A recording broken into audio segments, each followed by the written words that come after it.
ETV ప్రేక్షకులకి నమస్కారం. Triplex intelligence hope శుభమస్తు కార్యక్రమానికి స్వాగతం. ఈనాడు శుభమస్తు కార్యక్రమంలోని గ్రహఫల మంచంలో గ్రహాల యొక్క స్థితిగతులు, వాటి యొక్క శుభాశుభ ఫలితాల గురించి పరిశీలిద్దాం. అలాగే ఈరోజు 12 రాశుల వారికి ఏ సంఖ్యలు కలిసి వస్తాయి, రంగుల యొక్క ప్రాధాన్యత, ఏ దేవతల్ని పూజించాలి, ఎటువంటి దేవతా స్తుతులు పఠించాలి, ముఖ్యంగా 12 రాశుల వారు చేపట్టవలసినటువంటి కార్యక్రమాలు ఏమిటో కూడా పరిశీలిద్దాం. ముందుగా నేటి పంచాంగ వివరాలు. శ్రీ జయనామ సంవత్సరం ఫాల్గుణ మాసం, ఉత్తరాయణం, శిశిర ఋతువు. ఈరోజు పాల్గొన బహుళ ద్వాదశి ఆధ్యాత్మిక కార్యక్రమాలకి చాలా శ్రేయస్కరమైనది. అలాగే వారం జయవారం లేదా మంగళవారం. ఈ మంగళవారం నాడు 12 రాశుల వారు కూడా సుబ్రహ్మణ్య స్వామిని ఆరాధించడం ద్వారా రుణ సంబంధిత ఒత్తిళ్లు బాగా తగ్గుతాయి, ఆదాయం పెంపొందింప చేసుకోగలుగుతారు. ఈరోజు సుబ్రహ్మణ్య స్వామిని ఎర్రటి పుష్పాలతో, అక్షింతలతో, ఆవు పాలతో అభిషేకాది కార్యక్రమాలు నిర్వహించడం ద్వారా శుభ పరిణామాలు గృహంలో చోటు చేసుకుంటాయి. ఆర్థిక వ్యవహారాల్లో ఏర్పడేటువంటి అనిశ్చితి తొలగిపోతుంది, క్రమశిక్షణ ఏర్పడుతుంది, విద్యాఫలం కూడా చేకూరుతుంది. ఇక ఈరోజు నక్షత్రం శ్రవణం నక్షత్రం. ఈ శ్రవణం నక్షత్రంలో ఏ రోజు పుట్టేటువంటి వారికి ఏ పాదంలో పుట్టినప్పటికీ కూడా దోషం లేదు, శుభప్రదమైనది. ఈ శ్రవణం నక్షత్రంలో పుట్టేటువంటి వారికి చంద్ర మహాదశతోటి ప్రారంభమవుతుంది. ప్రస్తుతం చంద్రుడి యొక్క స్థితి మకర క్షేత్ర స్థితి, అలాగే స్వక్షేత్ర వీక్షణ ఉంది. అక్కడ బృహస్పతి యొక్క పరస్పర వీక్షణతో ఉన్నటువంటి ఈ చంద్రుడు చక్కటి గజకేసరి యోగాన్ని కూడా కలిగిస్తున్నాడు. కాబట్టి ఇది శుభయోగం. ఈరోజు పుట్టేటువంటి వారికి ఇది ఉపకరిస్తుంది. జీవితంలో ఉన్నతికి, ఐశ్వర్యాన్ని కలిగించడానికి, అభివృద్ధికి చాలా దోహదపడుతుంది.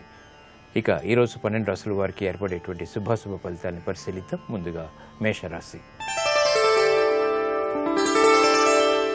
ఈరోజు మేషరాశి వారిని పరిశీలించినట్టయితే శ్రమ అధికంగా ఉంటుంది, చేపట్టేటువంటి కార్యక్రమాల్లో శ్రద్ధ తగ్గుతుంది. ఆర్థిక వ్యవహారాల్లో జాగ్రత్తలు వహించాలి. విదేశీ సంబంధిత లావాదేవీల ద్వారా ఇబ్బందికర పరిస్థితులు ఏర్పడతాయి. అభివృద్ధికే చేపట్టేటువంటి కార్యక్రమాల్లో ఆలస్యంగా విజయాలు సిద్ధిస్తాయి. గృహ సంబంధిత కార్యక్రమాలు సామాన్యం. ఆరోగ్య విషయంలో ప్రతికూలత పెరుగుతుంది, క్రమశిక్షణ లోపిస్తుంది. కార్యక్రమ నిర్వహణలో కార్యాచరణ ఆశించినట్టుగా రూపొందించుకోలేకపోతారు. గృహ విషయాల్లో జాగ్రత్తతో కూడినటువంటి నిర్ణయాలు తప్పనిసరి. ఈ రోజు మీ అదృష్ట సంఖ్య 9. ఎరుపు వర్ణం ధైర్యాన్ని కలిగిస్తుంది. ప్రతికూల పరిస్థితుల్ని ఎదుర్కొనేటువంటి శక్తి సామర్థ్యాన్ని కలిగిస్తుంది. అనుకూల దైవం ఆంజనేయ స్వామి. ఈ రోజు ఈ రాశి వారు ఆంజనేయ స్వామిని దర్శించి భక్తి శ్రద్ధలతో పూజాది కార్యక్రమాలు నిర్వహించడం ద్వారా మనోధైర్యం పెరుగుతుంది. గ్రహ అతి ప్రతికూలతని ఎదుర్కొనేటువంటి ధైర్య సాహసాలు పొందగలుగుతారు. ఆరోగ్య పరీక్షలు ఈరోజు మీకు మేలును కలిగిస్తాయి. ఈ రోజు వృషభ రాశి వారిని పరిశీలించినట్టయితే స్థిరాస్తి విషయాల్లో అనుకూలత ఏర్పడుతుంది.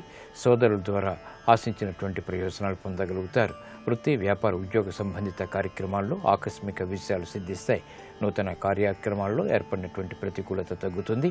గృహ సంబంధిత విషయాల్లో అనుకూలత పెంపొందింప చేసుకోగలుగుతారు. వ్యాపారపరమైనటువంటి వ్యవహారాల్లో ఆర్థిక సహాయ సహకారాలు లభిస్తాయి. విదేశీ లావాదేవీలు కలిసి వస్తాయి. నూతన ఉత్సాహం పెరుగుతుంది. ఈ రోజు మీ అదృష్ట సంఖ్య 5. ఆకుపచ్చ వర్ణం రక్షణకి దోహదపడుతుంది. ఆహ్లాద పరిస్థితుల్ని ఆహ్వానిస్తుంది. అనుకూల దైవం శ్రీ మహావిష్ణువు. ఈ రోజు ఈ రాశి వారు శ్రీ మహావిష్ణువుని దర్శించి భక్తి శ్రద్ధలతో పూజాది కార్యక్రమాలు నిర్వహించడం ద్వారా ప్రశాంత పరిస్థితుల్ని ఆహ్వానించగలుగుతారు. వ్యాపార నిర్ణయాలు ఈరోజు మీకు లాభిస్తాయి. ఈ రోజు మిథున రాశి వారిని పరిశీలించినట్టయితే ఉద్యోగ ప్రయత్నాలు కలిసి వస్తాయి. ఆదాయాన్ని పెంపొందింప చేసుకోగలుగుతారు. స్థిరాస్తి విషయాల్లో అనుకూలత కొనసాగుతుంది. వృత్తి, వ్యాపార, ఉద్యోగ సంబంధిత కార్యక్రమాల్లో సాహస నిర్ణయాలకి ఉపక్రమించగలుగుతారు. ఆదాయాన్ని పెంపొందింప చేసుకునేటువంటి మార్గాలు సులభతరమవుతాయి. పిల్లల అభివృద్ధికి చేపట్టేటువంటి కార్యక్రమాలు కలిసి వస్తాయి. ఆనందకర వాతావరణం గృహంలో కొనసాగుతుంది. శుభవార్తలు వింటారు. ఆరోగ్యం పదిలం. ఈ రోజు మీ అదృష్ట సంఖ్య 3. పసుపు వర్ణం త్వరితగతిన శుభాల్ని కలిగిస్తుంది. శుభవార్తను తెచ్చిపెడుతుంది. అనుకూల దైవం దక్షిణామూర్తి. ఈ రోజు ఈ రాశి వారు శ్రీ దక్షిణామూర్తిని దర్శించి భక్తి శ్రద్ధలతో పూజాది కార్యక్రమాలు నిర్వహించడం ద్వారా ఆలోచన సంపత్తి పెరుగుతుంది. ఆర్థిక అనుకూలత పెరుగుతుంది. విద్యా ప్రయత్నాలు ఈరోజు మీకు లాభిస్తాయి, ఆనందాన్ని కలిగిస్తాయి. ఈ రోజు కర్కాటక రాశి వారిని పరిశీలించినట్టయితే సంబంధ బాంధవ్యాలు మెరుగవుతాయి. స్త్రీలు శుభవార్తలు వింటారు. కార్యక్రమ నిర్వహణలో లోపాలు వెలుగులోకి వచ్చినప్పటికీ తిరిగి సద్దుమణుగుతాయి. రాజకీయ వ్యవహారాల్లో జాగ్రత్తలు పాటించాలి. ప్రయాణాల విషయంలో కూడా చిరు సమస్యలు తలెత్తుతాయి. వృత్తి, వ్యాపార, ఉద్యోగ సంబంధిత కార్యక్రమాల్లో ఏర్పడినటువంటి సంకట పరిస్థితుల్ని సడలించుకునేటువంటి ప్రయత్నాలు కొంతవరకు ఊరట కలిగిస్తాయి. ఈ రోజు మీ అదృష్ట సంఖ్య 5. ఆకుపచ్చ వర్ణం రక్షణకి దోహదపడుతుంది, ప్రమాదాలను దూరం చేస్తుంది. అనుకూల దైవం శ్రీ వెంకటేశ్వర స్వామి. ఈ రోజు ఈ రాశివారు శ్రీ వెంకటేశ్వర స్వామిని దర్శించి భక్తి శ్రద్ధలతో పూజాది కార్యక్రమాలు నిర్వహించడం ద్వారా ప్రమాదాలు దూరం అవుతాయి. గృహ సంబంధిత కార్యక్రమాలు ఈ రోజు మీకు లాభిస్తాయి. ఈ రోజు సింహరాశి వారిని పరిశీలించినట్టయితే మానసిక వ్యాకులతలు పెరుగుతాయి. చేపట్టేటువంటి కార్యక్రమాల్లో ప్రోత్సాహం తగ్గుతుంది. అధిక వ్యయం ఉక్కిరిబిక్కిరి చేస్తుంది. కార్యక్రమ నిర్వహణలో లోపాలు వెలుగులోకి వస్తాయి. బాధ్యతలు బాగా పెరుగుతాయి. చేపట్టేటువంటి కార్యక్రమాల్లో జాగ్రత్తతో కూడినటువంటి నిర్ణయాలు తప్పనిసరి. ఆరోగ్య రక్షణ దూరం అవుతుంది. క్రమశిక్షణ లోపిస్తుంది.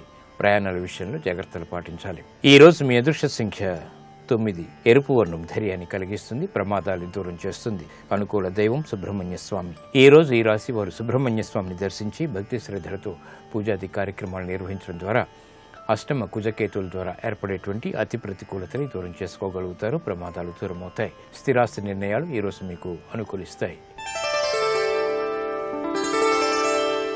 ఈ రోజు కన్యారాశి వారిని పరిశీలించినట్టయితే ఆనందకర వాతావరణం గృహరీత్యా చోటు చేసుకుంటుంది. శుభ పరిణామాలు వ్యాపారరీత్యా కొనసాగుతాయి. ధైర్య సాహసాలతో కూడినటువంటి నిర్ణయాలకు ఉపక్రమించగలుగుతారు. సాహస నిర్ణయాల ద్వారా విజయాలు సిద్ధిస్తాయి. కార్యక్రమ నిర్వహణలో నైపుణ్యం పెరుగుతుంది. ప్రాధాన్యతను సంతరించుకోగలుగుతారు. ఆత్మవిశ్వాసాన్ని పెంపొందింప చేసుకునేటువంటి సంఘటనలు ఆనందాన్ని కలిగిస్తాయి. మిత్రుల ద్వారా మైత్రి కొనసాగుతుంది. వ్యాపార దక్షత పెంపొందింప చేసుకోగలుగుతారు. ఈ రోజు మీ అదృష్ట సంఖ్య 3. పసుపు వర్ణం త్వరితగతిని శుభాన్ని కలిగిస్తుంది. ప్రతికూల పరిస్థితులను దూరం చేస్తుంది. అనుకూల దైవం ఈశ్వరుడు. ఈ రోజు ఈ రాశి వారు శివాలయాన్ని దర్శించి ఈశ్వరుడికి అభిషేకాది కార్యక్రమాలు నిర్వహించడం ద్వారా ఉత్తమ విజయాలు సాధించగలుగుతారు. గ్రహ ప్రతికూలత దూరం అవుతుంది. విదేశీ లావాదేవీలు, సంభాషణలు, ప్రయాణాలు ఈ రోజు మీకు లాభిస్తాయి. ఈ రోజు తులారాశి వారిని పరిశీలించినట్టయితే వ్యాపార కార్యకలాపాలని సజావుగా పూర్తి చేయగలుగుతారు. శ్రమ అధికంగా ఉంటుంది. చేపట్టేటువంటి కార్యక్రమాల్లో పొరపాట్లు దొరుకుతాయి కాబట్టి జాగ్రత్తలు వహించాలి. గృహ సంబంధిత కార్యక్రమాల్లో ఆచితూచి నిర్ణయాలు తీసుకోవాలి. దూకుడు నిర్ణయాల ద్వారా సమస్యలు ఎదురవుతాయి. విదేశీ వ్యవహారాల్లో జాగ్రత్తలు పాటించాలి. నూతన ఒప్పందాల విషయంలో కూడా జాగ్రత్తలు తప్పనిసరి. ఈ రోజు మీ అదృష్ట సంఖ్య 2. తెలుపు వర్ణం ప్రశాంతతను పెంచుతుంది. ప్రతికూల పరిస్థితులను దూరం చేస్తుంది. అనుకూల దైవం శ్రీ మహాలక్ష్మి. ఈ రోజు ఈ రాశి వారు శ్రీ మహాలక్ష్మి అమ్మవారిని దర్శించి భక్తి శ్రద్ధలతో పూజాది కార్యక్రమాలు నిర్వహించడం ద్వారా ఆర్థిక అవకతవకలు దూరమవుతాయి. రుణ ప్రయత్నాలు ఈ రోజు మీకు ఊరట కలిగిస్తాయి. ఈ రోజు వృశ్చిక రాశి వారిని పరిశీలించినట్టయితే మానసిక భీతి పెరుగుతుంది. చేపట్టేటువంటి కార్యక్రమాల్లో ఆశించినటువంటి ప్రయోజనాలను మాత్రం పొందగలుగుతారు. శుభ పరిణామాలు గృహంలో చోటు చేసుకుంటే చేపట్టేటువంటి కార్యక్రమాల్లో ఆనందకర సంఘటనలు కొనసాగుతాయి. వ్యాపార విజయాలు సాధించగలుగుతారు. ధైర్యంతో కూడినటువంటి కార్యక్రమ నిర్వహణ కొనసాగించలేకపోతారు. కార్యక్రమ నిర్వహణలో ఏకాగ్రత పెరుగుతుంది. వృత్తి, వ్యాపార, ఉద్యోగ సంబంధిత కార్యక్రమాల్లో ఏర్పడినటువంటి అనిశ్చిత పరిస్థితులను దూరం చేసుకోవడానికి చేసేటువంటి ప్రయత్నాలు కూడా కలిసి వస్తాయి. గృహ విషయాల్లో అనుకూలత కొనసాగుతుంది. ఆరోగ్యం పర్వాలేదు. ఈ రోజు మీ అదృష్ట సంఖ్య 9. ఎరుపు వర్ణం ధైర్యాన్ని కలిగిస్తుంది. ప్రతికూల పరిస్థితుల్ని దూరం చేస్తుంది. ఆహ్లాద పరిస్థితుల్ని ఆహ్వానిస్తుంది. అనుకూల దైవం లక్ష్మీ నరసింహస్వామి. ఈ రోజు ఈ రాశి వారు లక్ష్మీ నరసింహస్వామిని దర్శించి భక్తి శ్రద్ధలతో పూజాది కార్యక్రమాలు నిర్వహించడం ద్వారా ఏలినాటి శని ద్వారా ఏర్పడేటువంటి ప్రతికూల పరిస్థితులు దూరమవుతాయి. వ్యాపార నూతన ఒప్పందాలు ఈ రోజు మీకు లాభిస్తాయి. ఈ రోజు ధనుస్సు రాశి వారిని పరిశీలించినట్టయితే ధైర్యంతో కూడినటువంటి కార్యక్రమ నిర్వహణ కొనసాగించగలుగుతారు. ఒత్తిళ్లు ప్రబలమైనప్పటికీ తట్టుకునేటువంటి శక్తి సామర్థ్యాలు లభిస్తాయి. నూతన కార్యక్రమాల్లో ఏర్పడినటువంటి ప్రతికూలతని ఎదుర్కోగలుగుతారు. వాణిజ్య సంబంధిత కార్యక్రమాల్లో ఆర్థిక సహాయ సహకారాలు ఆలస్యంగా లభిస్తాయి. గృహ సంబంధిత కార్యక్రమాలు సామాన్యం. ప్రతికూల పరిస్థితులు ఉద్యోగరీత్యా ఉన్నప్పటికీ నెట్టుకు రాగలుగుతారు. ఆరోగ్య విషయంలో జాగ్రత్తలు పాటించాలి. ఈ రోజు మీ అదృష్ట సంఖ్య 3. పసుపు వర్ణం త్వరితగతిని శుభాన్ని కలిగిస్తుంది. ప్రతికూల పరిస్థితులను దూరం చేస్తుంది. ఆరోగ్య రక్షణకి దోహదపడుతుంది. అనుకూల దైవం మహాగణపతి. ఈ రోజు ఈ రాశి వారు మహాగణపతిని దర్శించి భక్తి శ్రద్ధలతో పూజాది కార్యక్రమాలు నిర్వహించడం ద్వారా ఆశించినటువంటి ప్రయోజనాలు వ్యాపార రీత్యా పెంపొందింప చేసుకోగలుగుతారు. ఆరోగ్య పరీక్షలు ఈ రోజు మీకు మేలును కలిగిస్తాయి. ఈ రోజు మకర రాశి వారిని పరిశీలించినట్టయితే వ్యవహారాల్లో చుక్కెదురు పరిస్థితుల్ని అధిగమించగలుగుతారు. నూతన కార్యక్రమాలను ప్రారంభించగలుగుతారు. ఆనందకర వాతావరణం వ్యాపారీత్యా కొనసాగుతుంది. సంబంధ బాంధవ్యాల విషయంలో ఏర్పడినటువంటి అనిశ్చితి తొలగిపోతుంది. నూతన స్నేహాలు లభిస్తాయి. నూతన కార్యక్రమాలను ప్రారంభించగలుగుతారు. విదేశీ వ్యవహారాల్లో ఆశించినటువంటి ప్రయోజనాలు దగ్గరవుతాయి, పెట్టుబడులు కలిసి వస్తాయి, నూతన ఉత్సాహం అన్ని రంగాల వారికి దగ్గరవుతుంది. ఈ రోజు మీ అదృష్ట సంఖ్య 6. తెలుపు వర్ణం ప్రశాంతతని పెంచుతుంది, ప్రతికూల పరిస్థితులను దూరం చేస్తుంది. అనుకూల దైవం ఈశ్వరుడు. ఈ రోజు ఈ రాశి వారు శివాలయాన్ని దర్శించి ఈశ్వరుడికి అభిషేకాది కార్యక్రమాలు నిర్వహించడం ద్వారా శుభ ప్రయత్నాలు కలిసి వస్తాయి, శుభ సంఘటనలు చోటు చేసుకుంటాయి. వ్యాపార నిర్ణయాలు ఈ రోజు మీకు లాభిస్తాయి.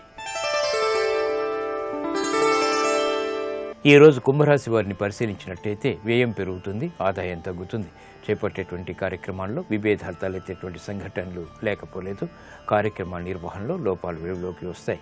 కుటుంబ సఖ్యతగా చేపట్టేటువంటి కార్యక్రమాల్లో ఆటంకాలను చవిచూస్తారు. బాధ్యతలు బాగా పెరుగుతాయి. ఆరోగ్య క్రమశిక్షణ లోపిస్తుంది. అధిక ఖర్చులు ఉక్కిరిబిక్కిరి చేసేటువంటి సంఘటనలు లేకపోలేదు. ఈ రోజు మీ అదృష్ట సంఖ్య 5. ఆకుపచ్చ వర్ణం రక్షణకి దోహదపడుతుంది, ప్రతికూల పరిస్థితిని దూరం చేస్తుంది. అనుకూల దైవం ఆంజనేయ స్వామి. ఈ రోజు ఈ రాశి వారు ఆంజనేయ స్వామిని దర్శించి భక్తి శ్రద్ధలతో పూజాది కార్యక్రమాలు నిర్వహించడం ద్వారా ప్రతికూల పరిస్థితుల్ని ఎదుర్కోగలుగుతారు. కోర్టు సంబంధిత లావాదేవీలు, ప్రక్రియలు, సంభాషణలు ఈ రోజు మీకు ఊరట కలిగిస్తాయి. ఈ రోజు మీనరాశి వారిని పరిశీలించినట్టయితే ఆరోగ్య విషయంలో ప్రతికూలత తగ్గుతుంది, ఆనందకర పరిస్థితుల్ని ఆహ్వానించగలుగుతారు. ఆదాయం పెరుగుతుంది, సంభాషణలు రుచిస్తాయి. నూతన కార్యక్రమాన్ని చకచకా ప్రారంభించగలుగుతారు. నూతన స్నేహాల ద్వారా లబ్ధి చేకూరుతుంది. ప్రతికూల పరిస్థితుల్ని అవలీలగా ఎదుర్కోగలుగుతారు. ప్రశాంత పరిస్థితులు ఉద్యోగరీత్యా కొనసాగుతాయి. గృహరీత్యా శుభ సంఘటనలు చోటు చేసుకుంటాయి. ఆనందం లభిస్తుంది. ఈ రోజు మీ అదృష్ట సంఖ్య 2. తెలుపు వర్ణం ప్రశాంతతను పెంచుతుంది, ఆహ్లాద పరిస్థితుల్ని ఆహ్వానిస్తుంది. అనుకూల దైవం మహాకాళి. ఈ రోజు ఈ రాశి వారు మహాకాళి అమ్మవారిని దర్శించి భక్తి శ్రద్ధలతో పూజాది కార్యక్రమాలు నిర్వహించడం ద్వారా ఆర్థిక వ్యవహారాల్లో వేగవంతమైన మార్పులు చోటు చేసుకుంటాయి. ఆర్థిక లావాదేవీలు, సంభాషణలు, ప్రక్రియలు ఈ రోజు మీకు లాభిస్తాయి. ఇప్పుడు ఆరోగ్యం. ఆయుర్వేద అంశంలో అనారోగ్య సమస్యలకు కొన్ని ఆయుర్వేద పరిష్కార మార్గాలు తెలుసుకుంటారు. నమస్కారం. ఈనాటి శుభమస్తు కార్యక్రమంలో ఆరోగ్యం ఆయుర్వేదం శీర్షికన శరీరంలో ఉండే అధిక నీటి సమస్యను తగ్గించుకోవడానికి ఆయుర్వేదంలో ఉండే పరిష్కార మార్గాల గురించి తెలుసుకుందాం. మామూలుగా మనకి శరీరంలో రక్తం ఒక పరిమాణంలో ఉండాలి, అలాగే నీరు కొంత పరిమాణంలో ఉండాలి. ఈ నీరు కూడా రక్తం ద్వారానే మన శరీరంలో ప్రవహిస్తూ ఉంటుంది. అలాగే కొన్ని కణాలలో కూడా కొంత నీటి శాతం ఉంటూ ఉంటుంది. ఎక్కడైనా ఏ భాగంలో అయినా కొంచెం నీరు ఎక్కువగా ఉన్నట్టయితే అది రక్తం ద్వారా కాకుండా లింఫాటిక్ సిస్టమ్ అని ఉంటుంది. అంటే మన శరీరంలో ఉండేటువంటి ఒక డ్రైనేజ్ సిస్టమ్ లాంటిది. ఆ లింఫాటిక్ సిస్టమ్ ద్వారా ఎక్కడ ఎక్కువ నీరు ఉందో అక్కడ ఉన్నటువంటి నీరు బయటకు వచ్చేసి మనకి మూత్రం ద్వారా బయటకు వెళ్ళిపోతూ ఉంటుంది. అయితే కొన్ని సమస్యలు అవి ఉన్నప్పుడు మనలో ఉండేటువంటి లింఫాటిక్ సిస్టమ్ ద్వారా ఈ నీరు ఎక్కువగా ఉండేటువంటి నీరు బయటకు పోకుండా ఉండిపోతూ ఉంటుంది. అలాంటప్పుడు మనకి శరీరంలో నీరు అధికంగా ఉండిపోతుంది. అలా నీరు అధికంగా ఉన్నప్పుడు వాపులు అవి వస్తూ ఉంటాయి. ఆ నీరు అధికంగా ఉండేటువంటి నీరు కాళ్ళల్లో కానివ్వండి, అంటే పాదాల్లో కానీ, లేకపోతే మనకి ఎక్కువగా గుండెలో కానీ, ఊపిరితిత్తులో కానీ, లేకపోతే పొట్టలో కానీ, లివర్ దగ్గర కానీ, ఇలా ఎక్కడో ఒక చోట చేరుతూ ఉంటుంది అనమాట. అలా చేరినప్పుడు ఆ భాగంలో వాపులు అవి రావటం, అలాగే ముఖ్యమైనటువంటి అవయవాల దగ్గర నీరు చేరినట్టయితే కనుక చాలా సివియర్, అంటే తీవ్రమైనటువంటి పరిణామాలు కూడా వస్తూ ఉంటాయి. ఇలాంటి సమస్య వచ్చినప్పుడు, అంటే శరీరంలో ఎక్కువగా నీరు ఉన్నప్పుడు ఆ నీటిని తగ్గించుకోవడానికి కొన్ని సూత్రాలు పాటించాలి. అందులో ముఖ్యమైనటువంటిది ఏంటంటే తీసుకునేటువంటి ఆహారంలో ఉప్పు శాతాన్ని బాగా తగ్గించేసేయాలి. తీసుకునేటువంటి ఆహారంలో ఉప్పుని కనుక మనం తగ్గించినట్టయితే మనకి చాలా తేలికగా శరీరంలో ఉండేటువంటి అధిక నీరు సమస్య తగ్గిపోతుంది. దీంతో పాటుగా ఒక 2 మంచి మూలికలతోటి మనం ఒక మంచి ఔషధాన్ని తయారు చేసుకోవచ్చు.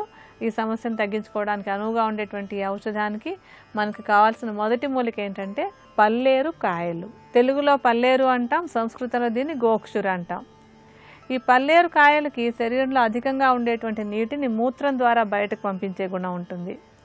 పల్లేరు కాయల్ని ఎండబెట్టేసి చూర్ణంలాగా చేసుకుని ఈ చూర్ణాన్ని ఒక 50 గ్రాముల పరిమాణంలో తీసుకోండి. దీంతో పాటుగా మనకు కావాల్సినటువంటిది ఇంకొకటి ఏంటంటే త్రిఫలాలు. త్రిఫలాలు అంటే కరక్కాయ, ఉసిరికాయ, తానికాయ, ఈ మూడింటిని కలిపినటువంటిది త్రిఫలాలు. దీంతో తయారైన చూర్ణాన్ని త్రిఫలా చూర్ణం అంటాం.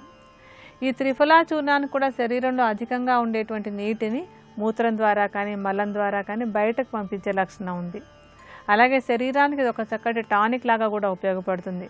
అంటే శరీరంలో ఏదైనా అవయవం సరిగా పనిచేయనట్టయితే ఆ అవయవం బాగా పనిచేసి ఇలా నీటిని బయటకు పంపించేందుకు కూడా తోడ్పడుతుంది.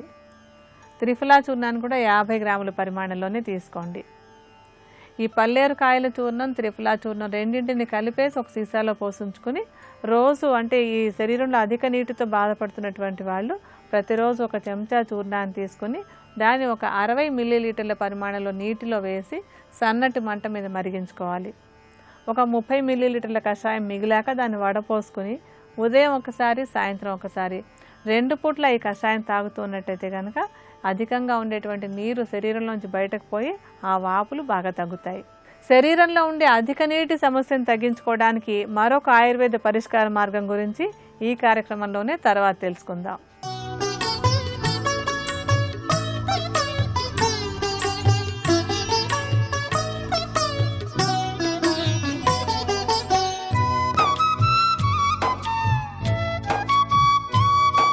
పద్మపాదాచార్యుల వారు వచ్చి, గురువుగారు తీర్థయాత్ర చేద్దాం అనుకుంటున్నాను అని తీర్థయాత్ర చెయ్యడం వల్ల కలిగేటటువంటి ప్రయోజనములను శంకరాచార్యుల వారికి చెప్పారు. శంకరులు అన్నారు, తీర్థయాత్ర చేసేటప్పుడు వచ్చే కష్టాలు చెప్పారు. గృహస్థుకైతే తీర్థయాత్ర ఉండి తీరాలి, గృహస్థు వెళ్ళాలి తీర్థయాత్ర. సన్యాసికి కష్టాలు ఎన్ని ఉంటాయో తీర్థయాత్ర చేసేటప్పుడు చెప్పారు శంకర భగవత్పాదులు. శంకరుల జీవితం, శంకరుల చరిత్ర మీరు చదివితే తెల్లబోతారబ్బా, ఏమిట్రా అసలు ఈయన ఈ ప్రతి విషయాన్ని ఇలా ఎలా చెప్తారా అనిపిస్తుంది మీకు. అంత కూలంకుషంగా చెప్తారు. మహానుభావుడు వైశాఖ మాసానికి మాధవ మాసం అని పేరు, చైత్ర మాసానికి మధుమాసం అని పేరు. మధుమాధవ మాసముల యందు మల్లెపువ్వు మామిడి పండు వస్తాయి. మల్లెపువ్వు అంత సువాసనతో కూడినటువంటి ప్రవర్తన కలిగినటువంటి వాడు రామచంద్రమూర్తి. మామిడి పండంట తీయని మాటలతో లోకాన్ని ఉద్ధరించిన వారు శంకరాచార్యుల వారు. మల్లెపువ్వు, మామిడి పండు ఈ లోకంలో మనకి ఇప్పటికీ జయంతుల రూపంలో వచ్చేవేవి అంటే, ఒకటి శ్రీరామ నవమి చైత్రమాసంలో, వైశాఖ శుక్ల పంచమి శంకర జయంతి. ఇద్దరూ మహాపురుషులే, ఇద్దరూ లోకోద్ధరణ చేసిన వారే, ఇద్దరూ లోకానికి ధర్మం నేర్పిన వాళ్లే, ఇద్దరూ ధర్మావతారులే. కాబట్టి శంకర భగవత్పాదుడు స్పృశించని విషయం ఏముంటుంది. కాబట్టి వద్దు తీర్థయాత్ర, నా మాట విను, చక్కగా కూర్చుని నువ్వు ఆత్మానుసంధానమును పొందు, ఎక్కడికి వెళ్ళవద్దన్నారు. చాలా బతిమాలారు పద్మపాదాచార్యులు వారు. గురువుగారు చెప్తే వినడం ఒకెత్తు, తను చేసుకున్న నిశ్చయానికి గురువుగారు ఒప్పుకునేటట్టు నచ్చ చెప్పడం ఒకెత్తు. అప్పుడు తన మాట నిలబడాలన్న పెంకితనంతో ఉంది, కానీ ఆ మాట గురువుగారు చెప్పిన మాట విందామన్న విధేయత అందులో లేదు. అది ప్రమాదాలు తీసుకొస్తుంది, ఖచ్చితంగా తీసుకొచ్చేస్తుంది. అవధీరణ గురుషు, అందుకే శంకరులు అంత గొప్పగా మాట్లాడతారు. అవమానించడం అన్నంత పెద్ద మాట వాడేయకుండా అతిక్రమించడం అన్న శబ్దం వచ్చేట్టుగా ప్రయోగించారు. కాబట్టి ఇప్పుడు పద్మపాదాచార్యుల వారు వెడతానంటే ఆయన అన్నారు, జాగ్రత్త, చాలా జాగ్రత్తగా ఉండు సుమా, వెళ్ళిరా అన్నారు. బయలుదేరారు పద్మపాదాచార్యుల వారు. ఉత్తర హిందూస్థానం అంతా వెళ్ళారు. అయ్య బాబోయ్, అసలు ఆ తీర్థయాత్ర, క్షేత్రాలు, క్షేత్రవైభవాలు, పద్మపాదాచార్యుల వారు వెళ్ళడం, అవన్నీ ఎంత గొప్పగా వర్ణించారు. అందులో దాటారు శ్రీకాళహస్తి క్షేత్రం, ఇవన్నీ వర్ణించారు అందులో. ఈ శ్రీకాళహస్తి ఇవన్నీ దాటారు, దక్షిణ దేశానికి వెళ్ళారు. అందుకే మనకి లోకంలో సామెత ఉంది, కథ కంచికి మనం ఇంటికి అంటారు.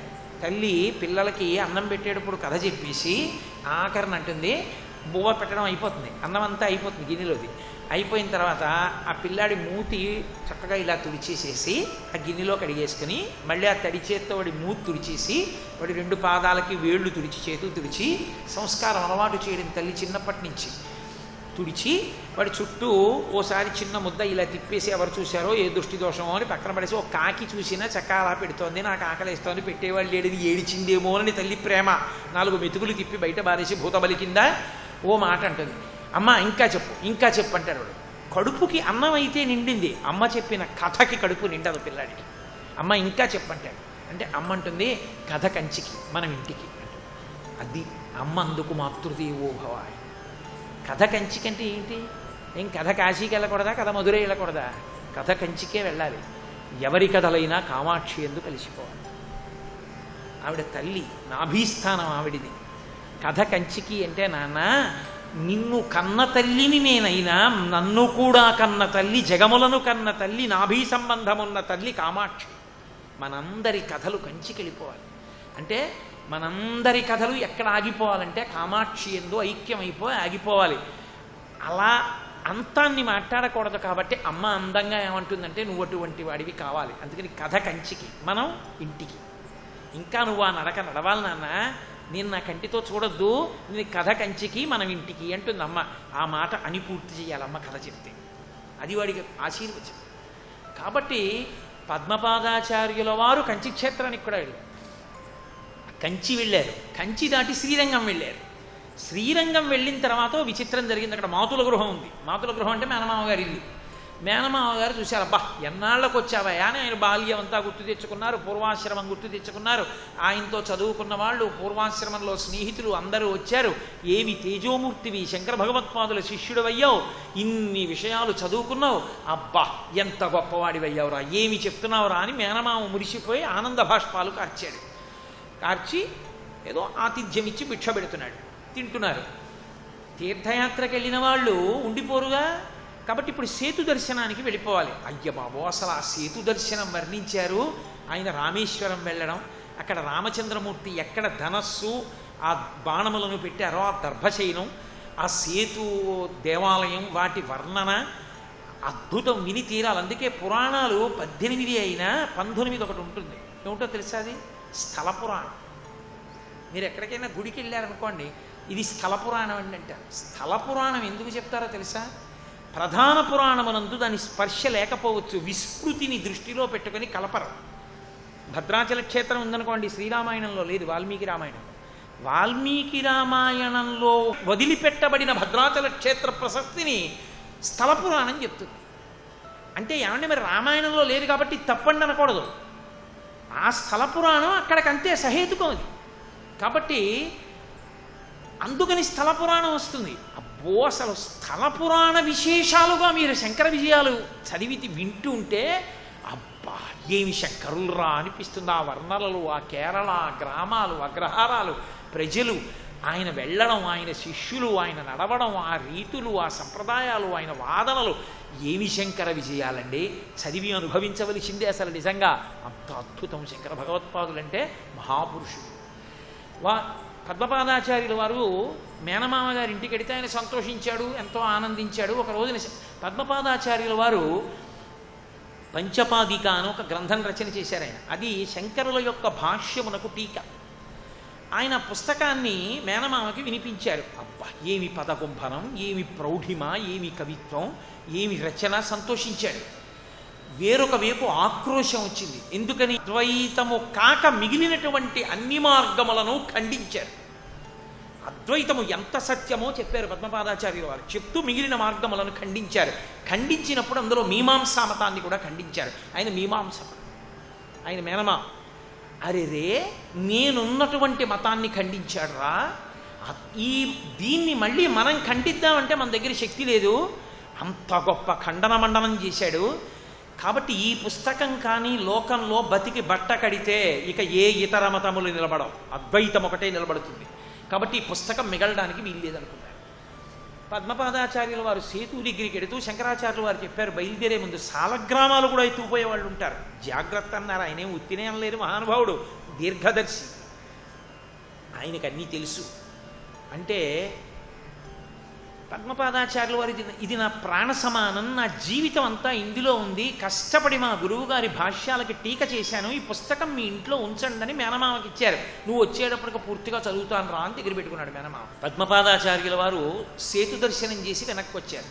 ఈయన మేనమామ పుస్తకం అంతా చదివి, ఈ పుస్తకం ఉంటే ప్రమాదం వస్తుంది, దీన్ని కాల్చేస్తే పుస్తకాన్ని కాల్చేశానని అపవాదం వస్తుందని పుస్తకాన్ని ఇంట్లో పెట్టి తన ఇల్లు కాల్చేశారు. కాల్చేసి పద్మపాదాచార్యుల వారు తిరిగి వచ్చాక, ఒరేయ్ ప్రమాదం జరిగిందిరా, ఇల్లు కాలిపోయింది, కాబట్టి ఇప్పుడు ఆ పుస్తకం కూడా కాలిపోయింది నాయన, ఎంత కష్టపడి రాశావో అని ఏడవడం మొదలుపెట్టాడు. పద్మపాదాచార్యుల వారు అన్నారు, ఎందుకు ఇడుస్తావు, బెంగ పెట్టుకోకు, అందులో ఉన్న సమస్త విషయాలు నాకు గుర్తున్నాయి, పూర్వపీఠిక దగ్గర నుంచి మళ్ళీ రచన చేసేస్తానని యథాతథంగా మళ్ళీ రాసేస్తున్నారు. రాస్తుంటే చూశాడు మేనమామ, అయ్య బాబోయ్ వీడి బుద్ధిశక్తి అటువంటిది, మళ్ళీ రాసేస్తున్నాడు, ప్రమాదం వస్తుందని ఆయనకి భిక్ష పెట్టినప్పుడు ఆయన బుద్ధి మాంద్యం వచ్చేటట్టు, జడత్వం వచ్చేటట్టు మందు కలిపి అన్నం పెట్టేశాడు. ఆ భిక్షలో అన్నం తినేశారు పద్మపాదాచార్యులు. ఆయనకి బుద్ధికి జాడ్యం వచ్చేసింది, ఏమీ స్ఫురణ లేదు, ఏమీ జ్ఞాపకం లేదు, ఒక్క మాట వ్రాయలేకపోయారు, అయోమయంగా అయిపోయింది. అప్పుడు అటుగా కొంతమంది వెడుతూ శంకర భగవత్పాదులు వారి తల్లిగారి శరీరం విడిచిపెడితే ఆయన అమ్మగారికి అంత్యేష్టి సంస్కారం చేసి మలయాళ దేశంలో తిరుగుతున్నారని చెప్పారు. పద్మపాదాచార్యుల వారు పరుగున శంకరాచార్యుల వారి దగ్గరికి వెళ్ళారు. వెళ్ళి శంకర భగవత్పాదుల పాదాల మీద పడి నమస్కారం చేసి, మీ పదసరోజములకు అంటుకున్న రజస్సు నాకు ఇప్పుడు రక్ష. నేను ఇంత ఉపద్రవానికి గురయ్యాను, మీరు వద్దు వద్దు అంటుంటే వెళ్ళాను, కాబట్టి నాకు జరగవలసినది జరిగింది. మీరు నన్ను ఎలా రక్షిస్తారో, నాకు బుద్ధిమాంద్యం వచ్చిందని నాకు బాధ లేదు, నేను వ్రాసిన పంచపాదిక పోయిందన్నారు. శంకరులు అన్నారు, దేనికి బెంగపెట్టుకుంటావు, ఒక్కసారి తల మీద చెయ్యి వేశారు, అంతే, ఆ మాంద్యం విరిగిపోయింది. విరిగిపోయాక ఆయన అన్నారు, నేను ఒకనాడు ఒక దేవాలయంలో కూర్చుని ఉండగా, ఎక్కడ శృంగేరిలో కూర్చుని ఉండగా విన్నారు. శంకరాచార్యులు వారు శారదాదేవి దేవాలయాన్ని ప్రతిష్టాపన చేసినప్పుడు పంచపాదిక పద్మపాదాచార్యుల వారు అక్కడ చదివారు శంకరాచార్యుల వారి దగ్గర. ఆయన దేవాలయంలో కూర్చుని ఉండగా ఓసారి చదివితే విన్నారు. నేను విన్నాను, నాకు జ్ఞాపకం ఉంది, కాబట్టి నేను చెప్తాను, వ్రాసుకో అని మళ్ళీ యథాతథంగా ఒక అక్షరం అటు ఇటు మార్చకుండా పంచపాదిక అంతా శంకరాచార్యుల వారు చెప్పారు. మళ్ళీ పద్మపాదాచార్యులు వారు వ్రాసిన తర్వాత తల ముట్టుకుంటే ఆయనకున్న బుద్ధిజాడ్యం విరిగిపోయి. శ్రీ ఉమామహేశ్వర పరబ్రహ్మార్పణమస్తు. స్వస్తి. నీవు ఏ ధర్మమును అనుష్ఠించవలసి ఉంటుందో దాని యందు నువ్వు వైక్లభ్యమును పొందరాదు. ఇతరుల యొక్క ధర్మమును రక్షించడంలో నువ్వు ఇతోధికమైనటువంటి ప్రయత్నమును నీ యొక్క చిత్తశుద్ధి కొరకు చేస్తూ ఉండాలి.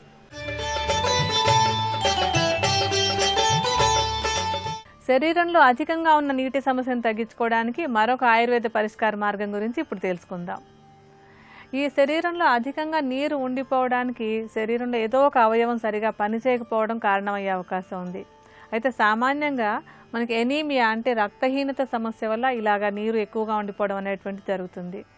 అలాగే కిడ్నీలు సరిగా పనిచేయకపోతే, అంటే మూత్రపిండాలు సరిగా పనిచేయకపోయినా కూడా శరీరంలో నీరు చేరిపోతూ ఉంటుంది. లివర్ సరిగా పనిచేయకపోయినా కూడా శరీరంలో నీరు పేరుకుంటూ ఉంటుంది. ఇంకా కొన్ని తీవ్రమైన అనారోగ్యాలు ఉన్నప్పుడు కూడా శరీరంలో ఏదో ఒక భాగంలో నీరు ఎక్కువగా ఉండటం అనే సమస్య వస్తూ ఉంటుంది. అందుకని కారణం ఏమిటి అనేది తెలుసుకుని దానికి కూడా కొంచెం వైద్యం చేసుకున్నట్టయితే ఈ సమస్యను తేలిగ్గా తగ్గించుకోవచ్చు. ఆ వైద్యంతో పాటుగా కొంచెం ఈ నీటిని తగ్గించుకోవడానికి ఒక 3 మూలికలతోటి మనం ఒక ఔషధాన్ని తయారు చేద్దాం. అందులో మొట్టమొదటిది ఏంటంటే మాని పసుపు. ఈ మాని పసుపుకి శరీరంలో అధికంగా ఉండే నీరు తగ్గించే గుణం బాగుంటుంది. అంటే కొంత ఆరిపోయేలాగా ఎండిపోయేలాగా చేసేటువంటి గుణం ఉంటుంది కనుక వాపులు తగ్గడానికి ఇది బాగా తోడ్పడుతుంది. మాని పసుపుని చూర్ణంలా చేసి 50 గ్రాముల పరిమాణంలో తీసుకోండి. తర్వాత మనం పునర్నవాన్ని తీసుకుందాం. ఈ పునర్నవాన్ని తెలుగులో గలిజేరు అంటారు. దీనికి కూడా అంటే శరీరంలో ఎక్కడైనా సరే నీరు అధికంగా ఉన్నట్టయితే దాన్ని బయటకు పంపించే గుణం బాగుంటుంది. పునర్నవాన్ని కూడా ఎండబెట్టేసి చూర్ణంలా చేసుకుని 50 గ్రాముల పరిమాణంలో తీసుకోండి. ఇంకా ఇందులో మనం ఆఖరిగా కావాల్సినటువంటిది ఏంటంటే త్రిఫలా చూర్ణం. ఈ త్రిఫలా చూర్ణానికి కూడా శరీరంలో ఉండేటువంటి అధిక నీటిని మలం ద్వారా బయటకు పంపించేటువంటి గుణం బాగుంటుంది. త్రిఫలా చూర్ణాన్ని కూడా ఒక 50 గ్రాముల పరిమాణంలో తీసుకోండి. ఇప్పుడు ఈ మూడింటిని అంటే మాని పసుపు, గలిజేరు లేదా పునర్నవ, త్రిఫలాలు, ఈ మూడింటిని కలిపేసి ఒక సీసాలో పోసుంచుకొని సుమారుగా 1 చెంచా పరిమాణంలో ఈ ఔషధ చూర్ణాన్ని తీసుకొని దాంట్లో 1 కప్పు నీరు పోసి సగం నీరు ఎగిరిపోయేలాగా మరిగించుకోవాలి.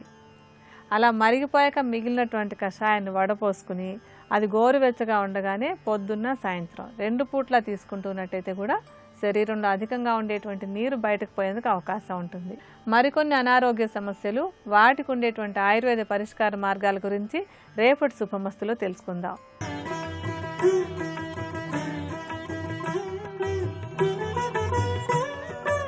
త్రిబులెక్స్ డిటర్జెంట్ సోప్ శుభమస్తు కార్యక్రమంలో శుభయోగం శీర్షికకి స్వాగతం. ఈ శీర్షికన 27 నక్షత్రాలలో జన్మించిన వాళ్ళు లక్ష్మీ కటాక్ష సిద్ధికి, ఐశ్వర్య లబ్ధికి ఎటువంటి విధి విధానాలను అనుసరించాలో పరిశీలిద్దాం. ఏ నక్షత్రంలో జన్మించిన వాళ్ళైనా సరే ప్రతి నెలలో నవమి తిథి రోజు కానీ దశమి తిథి రోజు కానీ రావి చెట్టు, వేప చెట్టు ఈ 2 చెట్లు కలిసి ఉన్నటువంటి ప్రాంతానికి వెళ్ళి రావి చెట్టు, వేప చెట్టు కలిసి ఉన్న ప్రాంతంలో ఒక ఎరుపు రంగు దారాన్ని 12 సార్లు చుట్టడం ద్వారా, ఆ చెట్ల మొదట్లో నీళ్లు పోయటం ద్వారా అద్భుతమైనటువంటి ధనప్రాప్తి ఏర్పడుతుంది.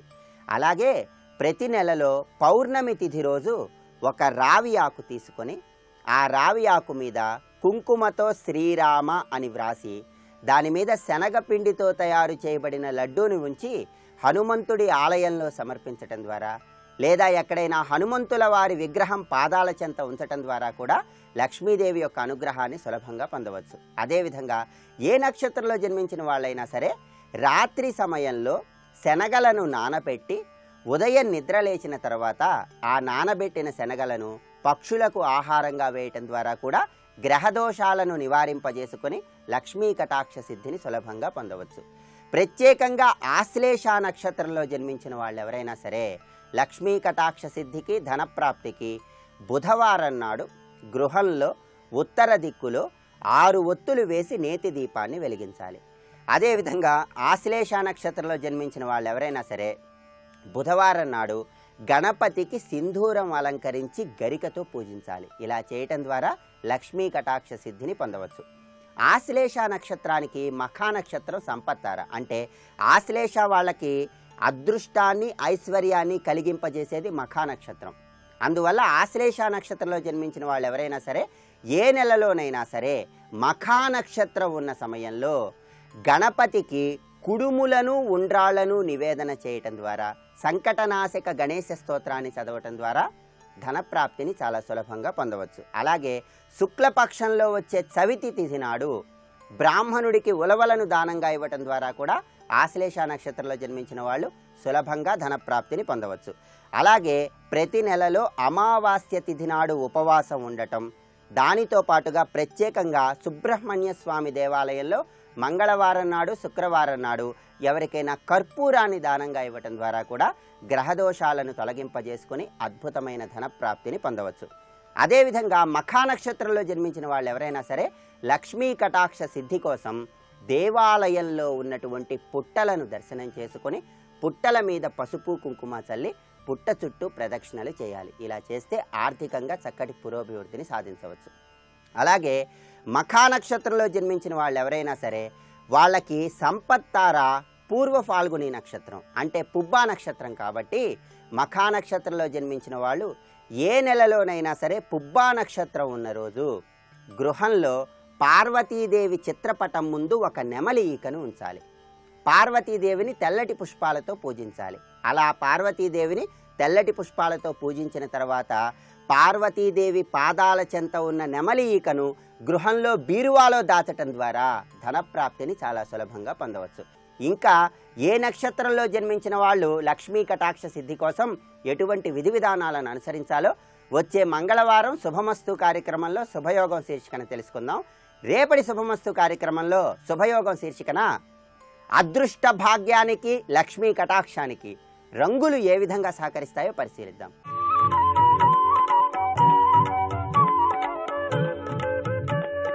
ఈటీవీ ప్రేక్షకుల నమస్కారం. ట్రిపుల్-ఎక్స్ డిటర్జెంట్ సోప్ శుభమస్తు కార్యక్రమంలో నక్షత్ర యోగానికి స్వాగతం. శతభిషక్షతంతారాః క్షత్రస్య రాజా వరుణోధిరాజః నక్షత్రాణాగం శతభిషగ్వశిష్ఠః.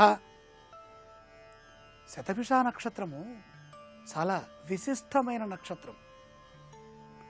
కొంతమంది దేవతలకే రాజశబ్దం ప్రయోగించబడుతుంది. ప్రధానంగా ఇంద్రుడు, చంద్రుడు, వరుణుడు, ఈ ముగ్గురు దేవతలకే రాజశబ్దం వస్తుంది. విష్ణుమూర్తికి, శివుడికి రాజశబ్దం ఎక్కడా ఎక్కువగా కనపడదు. రాజశేఖరుడు అంటే చంద్రుని ధరించిన వాడని అర్థం. సోమో రాజా మృగశీరుషేణ ఆగన్ను అని చంద్రుడికి పేరు. ఇంద్రో రాజా అని అక్కడుంది. వరుణో రాజా, క్షత్రస్య రాజా వరుణోధిరాజః. రాజయోగ ప్రభావం 3వ పాదంలో పరిపూర్ణంగా ఉన్నది. కారణం, జ్యోతిశాస్త్రాన్ని లోతుగా పరిశీలిస్తే పునః పునః అంటే రామాయణ భాషలో చెప్పాలంటే భూయో భూయో నమామ్యహం, మరలా మరలా ఏ యోగం అయితే మళ్ళీ మళ్ళీ చెప్పబడుతుందో అదే రాజయోగం. నక్షత్రము కుంభంలో ఉంది, పాదము కుంభంలో ఉంది. పాదాధిపతి శనే, నక్షత్ర రాస్యాధిపతి శనే. కుంభం అంటే అమృత కలశం, సోముడంటే అమృతాన్నిచ్చువాడు. ఇంద్రుడికి, చంద్రుడికి, వరుణుడికి రాజప్రయోగం చేయటం, ఈ రాజప్రయోగ శబ్ద ప్రభావం ఈ శతభిష నక్షత్రంలో ఉండటం ద్వారా సహజంగా రాజయోగాన్ని పొందుతున్నారు. ఇది ఉన్నత లక్షణాలు. ఎన్ని దోషాలున్నా ఉండనివ్వండి జాతకంలో, అవన్నీ పటాపంచలైపోతాయి. గోఘృత దీపం పెడితే చీకట్లు ఎలాగైతే తొలగిపోయి బంగారపు కాంతులతో జ్ఞాన ప్రదీపం అవుతుందో, ఆ విధంగా శతభిష నక్షత్రం 3వ పాదంలో జన్మించినంత మాత్రము చేతనే అమృత యోగం సిద్ధిస్తోంది. అమృత లక్షణాలు, దైవ లక్షణాలు, ధర్మ లక్షణాలు, దేన్నైనా తట్టుకోగలిగినటువంటి లక్షణాలు, ప్రతిదాన్ని చికిత్స చేయగలిగిన లక్షణాలు, అంటే బాగు చేయడం అన్నమాట. గొప్ప కర్మాగారం.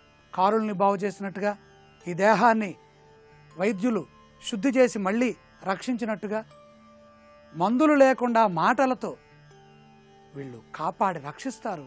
పరిపూర్ణమైనటువంటి పరిపాలన, దక్షత, జ్ఞానము కలిగిన వాళ్ళు, గొప్పవాళ్ళు, పరిపూర్ణులు. అలాగే ధర్మచింతనారతః శాంతచిత్తః వైద్య విద్యావాన్ పుత్రవాన్. గొప్ప ధార్మిక లక్షణాలు, వైద్యశాస్త్ర అధ్యయన లక్షణాలు, ధార్మిక లక్షణాలు కలిగి ఉన్నారు. నిశ్చిత అభిప్రాయము కలిగిన మార్గములను ఎంచుకుంటారు. మనస్సు, బుద్ధి రెండు అనుసంధానమై ఉంటాయి, స్థిరచిత్తమై ఉంటుంది. అలాగే ధనం పైన మమకారము లేని వాళ్ళు. అప్పుడే కదండి అమృతత్వమా నశుహు. మోక్షం రావాలంటే న త్యాగే నయకే అమృతత్వమా నశుహు న కర్మణ న ప్రజయ న ధనేన. ప్రతిదానికి చికిత్స అవసరం. తప్పులు చేయటం తప్పు కాదు, తప్పుని సరి చేసుకోకపోతే తప్పు. ఆశ ఉండడం తప్పు కాదు, ఆశయ సాధన కోసమై కృషి చేయకపోతే తప్పు. చదువుకోవడం తప్పు కాదు, చదువు కోసమై అవసరమైన అధ్యయనం చేయకపోతే తప్పు. పరిపూర్ణమైన ఈశ్వరానుగ్రహం పొందినవాళ్ళు, అమృతాన్ని ప్రసాదించేటటువంటి ఆ చంద్రుండే ధరించినటువంటి ఆ పరమేశ్వరుడు ఈ నక్షత్ర పాదానికి అధిష్టాన దైవంగా విరాజిల్లుతున్నారు.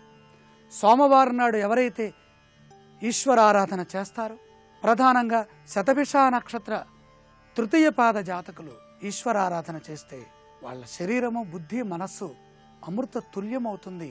శనివారం ఆరాధ్య దైవంగా తీసుకొని శనివారం నాడు దేవతా దర్శనములు, ఉపాసన, శుభ కార్యక్రమాలు ప్రారంభించడం మంచిది. శుభ సంకల్పములు చేసిన, దాన ధర్మాలు చేసిన మంచి జరుగుతుంది. నీలి వర్ణము అంటే ఆకాశపు రంగు కలిగిన వస్త్రాలని ధరించిన, మనం కట్టుకున్న వస్త్రంలో ఒక్క పోగైనా ఆ నీలి రంగు కలిస్తే ఆ అంచులో ఉన్నా చాలు. పరిపూర్ణమైన మనశ్శాంతి, ప్రశాంతమైనటువంటి వాతావరణం పొందుతారు, ప్రశాంతమైన జీవనాన్ని పొందుతారు, ఆయురారోగ్య ఐశ్వర్యములతో చక్కగా ఉంటారు. రేపటి శుభమస్తు కార్యక్రమంలో శతభిష నక్షత్రం 4వ పాదంలో జన్మించిన వారి అదృష్టం గురించి తెలుసుకుందాం. ఇప్పుడు ఆరోగ్యము యోగా అనే శీర్షికన అనారోగ్య సమస్యల నివారణకై ఉపకరించే కొన్ని యోగాసనాలని పరిశీలన చేద్దాం. ముఖంపై మొటిమల నివారణకు సర్పాసనం ఉపకరిస్తుంది. ముఖంపై మొటిమలు ఆహార విహారాల లోపాల వల్ల, ముఖ పరిశుభ్రత లోపించటం వల్ల, కాలుష్యం వల్ల, అధిక కొవ్వు పదార్థాల్ని ఆహారంలో తీసుకోవటం వల్ల ముఖంపై మొటిమలు వచ్చే అవకాశం ఉంది. మొటిమల నివారణకు సర్పాసనం మంచి పరిష్కారం. నేలపై మోకాళ్ల మీద కూర్చోవాలి. తరువాత 2 కాళ్లు చాపాలి. 2 కాళ్లు వెనక్కి చాపి ఉన్న స్థితిలో 2 భుజాల మీద నుంచి 2 వైపులా తల తిప్పి చూడాలి. ఈ ఆసనం వల్ల ముఖానికి చక్కటి వ్యాయామం చేకూరుతుంది.